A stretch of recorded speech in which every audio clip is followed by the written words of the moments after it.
Hey guys, how's it going? It's your boy M.K.S. back in another video. I tried to make a video saying, which was titled something like, I can't quite remember what I titled it. Some of them, anyway, I can't remember. But it took ages to. I even put it in a post in the comments, in the live comments that this is taking ages to upload. But anyway. I gave up on it in the end because it took so long to upload, and I thought it would be strange. It would be quite embarrassing if it was loading without me noticing and all that kind of thing. But anyway, I think that didn't record properly, so for whatever reason. But anyway, this is a video about some of the many weaknesses dyslexics face, and obviously they are different for each dyslexic person. But in the comment section, I'd love to hear from fellow dyslexics about some of the weaknesses they have, admitting some of the weaknesses. I thought, as it's the 13th, I'd include some of the negatives or some of the weaknesses.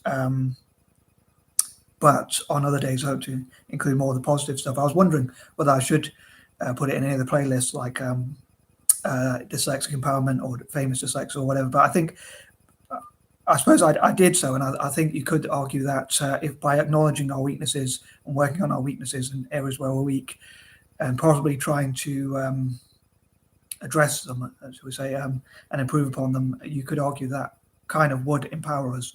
But I think some of the weaknesses we have obviously are reading, writing, spelling, any vocabulary. Sometimes we have verbal dyslexia. I wonder if I have that sometimes, because I trip over my words or whatever, especially when I get nervous. And generally academia, like to get to a certain level, you generally need to do those sorts of things. So I think there's some of the weaknesses we have, and I suppose they're overlapping conditions. Like I have dyspraxia as well, although I've not been officially diagnosed with such. But I know that such terms like as diagnosis are normally quite negative. So some people argue whether we should have more positive terms. But I think overall, having dyslexia or ADHD or related conditions can be quite a positive thing. But obviously, there are some weaknesses and to it, so they're kind of trade-offs and weaknesses as well as strengths. Yeah, so I think that as I say, a lot of time in academia we struggle, and a lot of time I'm sure there are many dyslexics out there. I'd love to hear from them again in the comment section.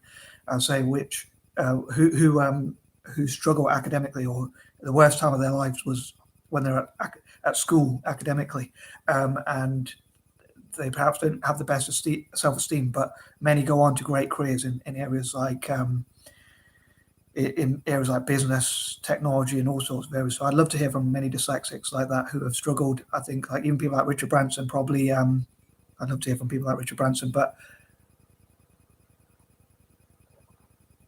I think I'm going to make this video as quick as possible, partly because I don't want my dinner to go cold, but also because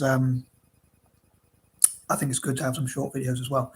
But yeah, sorry if I waffle. I know I do have a habit of waffling. But yeah, I think it'd be great to hear from people like Richard Branson. People like, I know they've got quite a few videos where they've talked in interviews about where they struggled. Like Richard Branson didn't know the difference between net and gross profit and things like that. So hopefully this will be inspiring, talking about the empowerment thing, and knowing that even if you're struggling in school at the moment, if you're a young person, perhaps I should have made this video for kids where you comment.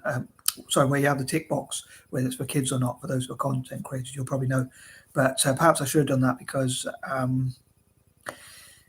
although this video is kind of for everyone with dyslexia or who have family members who have dyslexia or whatever, or people who are interested in dyslexia, especially, as I often say, everyone's welcome to watch my videos, of course, and comment and things like that. But even though it's for everyone and people of all ages, I think it would be good for kids especially to know, as well as adults. But I'm sure some adults will benefit from it as well, knowing that that although you might be struggling at many things, you do have other strengths. Like you do have strengths, trade-offs and all that kind of thing. Incidentally, I was talking on that note on a Zoom group, and they were saying a lot of groups are geared towards children with dyslexia, not so many with adults with dyslexia who might be struggling, for instance, in their careers. But there are many strengths that we have as well, which I hope to talk about in the future. But knowing that if you do struggle academically or whatever, or in whatever area, you can still achieve a lot of great stuff. But anyway, I think I'll wrap this video up here. I know I probably didn't include too many weaknesses. Like me personally, I have weaknesses like with wanting things to be a certain way and having certain habits, strange habits. I don't know how much of that's connected with my dyslexia or with my dyspraxia or with my mental health problems or what, but I'll say there are other dyslexic people probably have other weaknesses as well as strengths, which I again hope to talk about strengths another day. But I lost my train of thought. Sorry, but yeah, I mean, in some people say there's some really negative things that there are a lot of dyslexic people who probably do have so many problems with their self-esteem, like they might develop other mental health problems. Sorry, whereas dyslexia is a learning disability rather than a mental health problem. But they might develop mental health problems due to low self-esteem or for whatever reason, probably due to low self-esteem being at school and things like that, or they might even self-harm or I don't know if I should mention this, but apparently even there's a greater chance of things like suicide and things like that, unfortunately, amongst many dyslexic people. So hopefully the videos which I hope to come to, which will talk more about the strengths and the fact that although you have these weaknesses, they're probably not as bad as you think there are. Like a lot of careers probably won't involve as much reading or writing, and they're perhaps more appropriate for people with dyslexia. But yeah, I'd love to read dyslexics in the comments talking about what weaknesses you have. I'd say for me, I like things to be done a certain way. I sort of guess with punctuation, so I have really bad punctuation, as many people told me.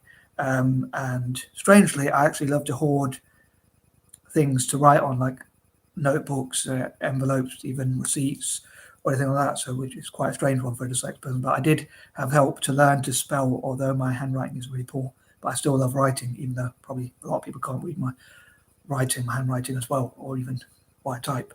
But anyway, please comment if you're dyslexic, any weaknesses you think you have. And in future videos, I hope to talk more about the strengths and things like that. Anyway, I'm out. Peace and love.